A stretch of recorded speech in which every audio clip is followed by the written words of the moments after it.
think Flyrcado has become a game changer for even those mid-sized or small community hospitals that previously, before Flyrcado was approved and on the market, couldn't necessarily add cardiac PET to their services because of limited camera availability and the financial cost of having to have an on-site cyclotron or a full-time generator. Having the flexibility of Flyrcado coming when you need it on certain days helps a place that have a lower volume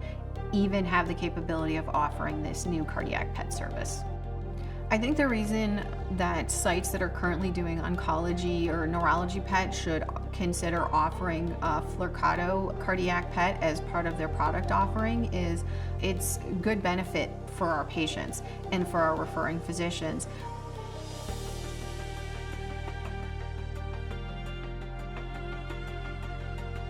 Some of the creative ways that we've seen where smaller community hospitals have implemented cardiac PET is they've taken a shared service, their current oncology scanner, and have found a way to find some limited time on that scanner to start offering that service as a shared service without having to buy a scanner specifically for cardiac PET. Flyrcado kind of eliminates some of those economic barriers. The ability to start slow on a shared scanner so that you don't have to invest in a standalone cardiac PET scanner. In addition to that, by being able to get Flyrcado even in a low volume lab, it eliminates that high expense of having an on-site cyclotron or a generator. So some of the sites